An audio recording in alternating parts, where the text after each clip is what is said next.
नमस्कार, प्रखर राजपूत को देख रहे हैं आप और आज तारीख है 28 जुलाई साल 2025 और इजराइल, फिलिस्तीन, लेबनान समेत पूरी दुनिया की खबरों के साथ एक बार फिर से आपके सामने हाजिर हुआ हूं। इससे पहले कि आज खबरों को बताना शुरू करूं, आप लोगों के आशीर्वाद से, आप लोगों के सपोर्ट से ये चैनल तो ठीक ठाक चल ही रहा है, लेकिन आने वाला जो 24 घंटा है मेरी जिंदगी का सबसे अहम 24 घंटा हो सकता है, चूंकि इस 24 घंटे के बाद यानी 29 तारीख की सुबह मेरा एक चैनल था जिस चैनल को डिलीट किया गया, टर्मिनेट किया गया। आप अगर यूट्यूब पे सर्च करेंगे प्रखर ट्रू क्राइम, तब आपको पता चलेगा कि मेरा एक चैनल था जो लगभग 2 लाख सब्सक्राइबर के ऊपर था, लेकिन उसको कुछ दिक्कत की वजह से रोक दिया गया।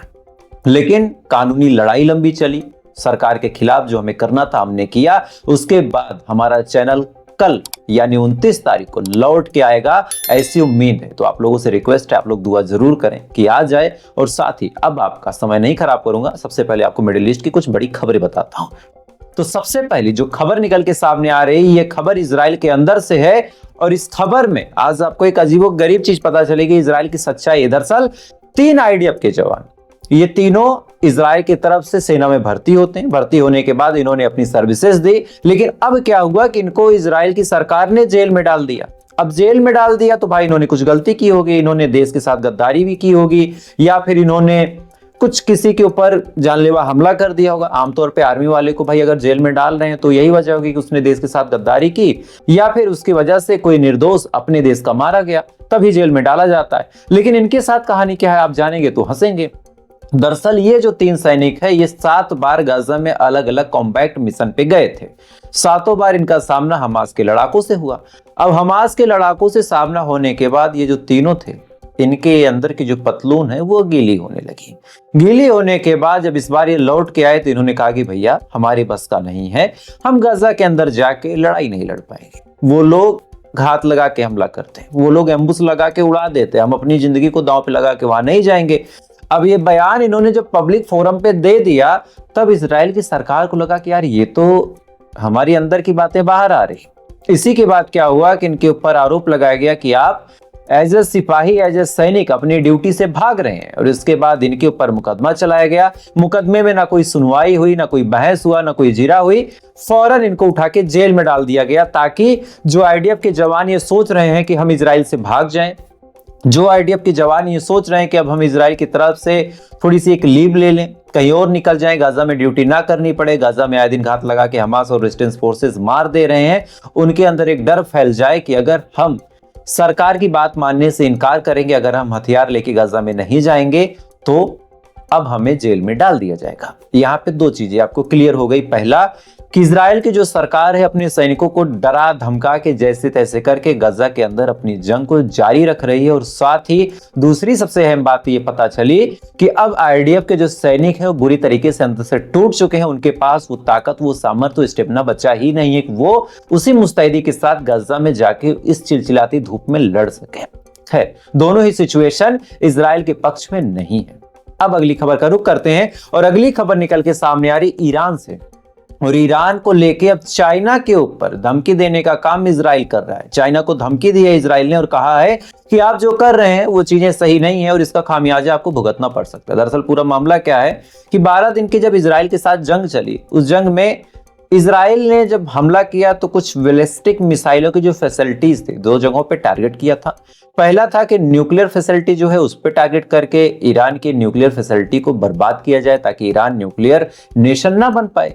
और दूसरा इन्होंने जो टारगेट किया था वो टारगेट था कि ये बैलिस्टिक मिसाइलें जब बना लेते हैं तो उससे इनको गिरा गिरा के मारते हैं जो इजरायली हैं। इजरायलियों को खूब मारते हैं ईरान वाले। तो इजराइल का प्लान था कि अगर हम ईरान के बैलिस्टिक मिसाइलों का जो फैक्ट्री है, जो जखीरा है, उसको खत्म कर देंगे तो हमारे ऊपर मिसाइल आएगी नहीं।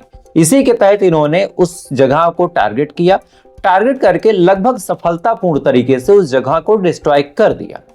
अब डिस्ट्रॉय करने के बाद ये चैन की सांस ले ही रहे थे कि इस पूरे मामले में कूद पड़ता है चाइना। चाइना ने कहा कि हमारा दोस्त है ईरान, हम उसकी मदद करेंगे। चाइना ने बोला कि भाई हम टेक्नोलॉजी देंगे और इनकी जो मिसाइल की फैक्ट्री है उसको फिर से चंद दिनों के अंदर रिबिल्ड करके दे देंगे। अब ये खबर जब इजराइल सुनता है तो सुनने के बाद अंदर से तो हिल गया, चूंकि रीजन था कि भाई पहले तो हमला किया, इतना बड़ा रिस्क लिया, पैसे खर्च किए, रिस्क इसके बाद भी तब बड़ा हो गया जब ईरान ने पलटवार शुरू कर दिया। इतने लोग मारे गए उसकी कोई गिनती नहीं, इजराइल को इतना नुकसान हुआ इसकी कोई गिनती नहीं। अब इतना बवाल मचाने के बाद जो थोड़ी बहुत कामयाबी मिली थी, पहला न्यूक्लियर की शक्ल में मिली थी, तो ईरान ने कहा कि भाई हम तो न्यूक्लियर अपना जारी रखेंगे।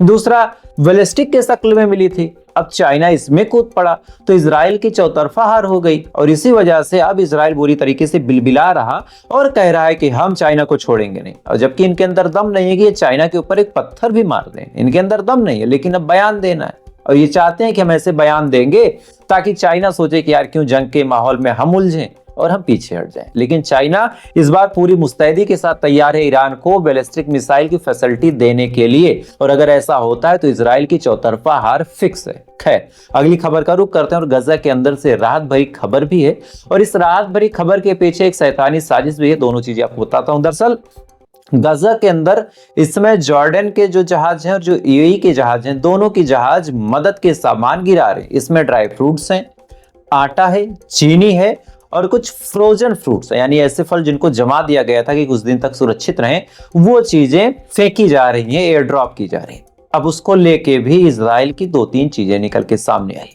एक वीडियो निकल के सामने आया जिसमें दिखाया गया कि जैसे ही वो लोग यानी गजा के मजलूम मासूम लोग मदद उठाने के लिए गए, इजरायलियों ने वहां पे डराना धमकाना शुरू कर दिया। यानी इजरायली सैनिक थे, उन्होंने जानबूझ के बंदूक को कॉक किया, लोड किया या दिखाने के लिए कि हम गोली चलाएंगे ताकि लोग भाग जाए वहां से, मदद की चीजों को ना छुएं। और साथ ही शायद कुछ जगहों पे छुटपुट झड़प की खबरें भी निकल के सामने आई हैं। इजराइल के सेटलर्स ने मदद की चीजों को लूटने की कोशिश की है, यानी जो अच्छी खाने की चीजें आ रही थी उसको भी लूटने की कोशिश इजरायलियों ने कर ली। इनकी यही सच्चाई है कि अगर कहीं से अच्छी चीजें मिलती है तो ये लूटने, छीनने, हड़पने, कब्जा करने, इसमें ये बड़े एक्सपर्ट हैं। फिलिस्तीन की जमीन इनको अच्छी लगी, कब्जा कर लिए। गाजा अच्छा लगा, कब्जा करना शुरू। वेस्ट बैंक अच्छा लगा, कब्जा करना शुरू। अब इनकी गए गुजरी हालत आप देखिए कि खाने की चीजें इनको अच्छी लग रही, इस पे भी ये कब्जा कर रहे हैं। खैर, एक और अपडेट निकल के सामने आई है, और ये अपडेट कहीं न कहीं जो मुस्लिम उम्मा है उसको बदनाम करने के लिए, उसको उस तरह से जलील करने के लिए प्रोपोगेंडा चलाया जा रहा है वेस्टर्न मीडिया द्वारा, और हमारे देश की गोदी मीडिया भी इसमें कैसे शामिल है आप देखिए। एक आर्टिकल आपको स्क्रीन पे दिख रहा होगा, इसमें लिखा है कि जो खामनेई है वो आधा दिन काम करते हैं, आधा दिन नींद की गोलियां खा के और ड्रग्स लेके सोते हैं। अब आप समझिए, इस बयान को जब आप समझेंगे तो आपके दिमाग में आएगा कि खामनेई साहब जो है वो ड्रग्स यानी नशीली चीजों का सेवन करते हैं, इनकी आदत बड़ी खराब है, दूसरों को बताते हैं कि भाई आप अच्छे से रहो, ये खुद ड्रग्स लेते हैं।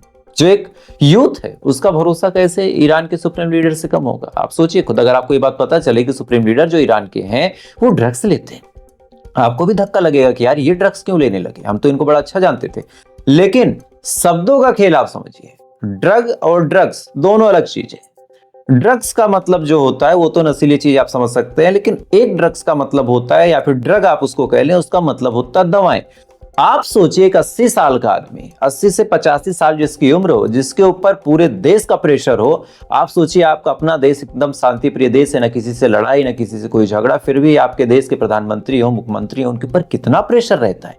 एक विधायक, एक प्रधान के ऊपर कितना प्रेशर रहता है। आप सोचिए एक सुप्रीम लीडर जो सरकार चला रहा है उसके ऊपर कितना प्रेशर होगा। इसके बावजूद 80-85 साल की उम्र में अगर उसको नींद की गोलियां खानी पड़ रही, तो आप सोच के देखिए कि जाहिर सी बात है उस शख्स ने अपने देश की चिंता अपने सर पे ले रखी है।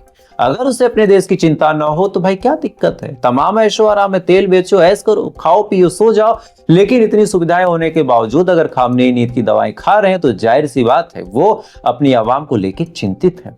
और ये चीज इजराइल के अंदर नहीं है, और इसी को लेकर प्रोपोगेंडा चलाया जा रहा है कि खामनेई ड्रग्स लेते हैं, खामनेई नींद की दवाएं लेते हैं। भाई जाहिर सी बात है जिसको चिंता होगी उसे नींद नहीं आएगी, उसकी नींद उड़ी रहेगी।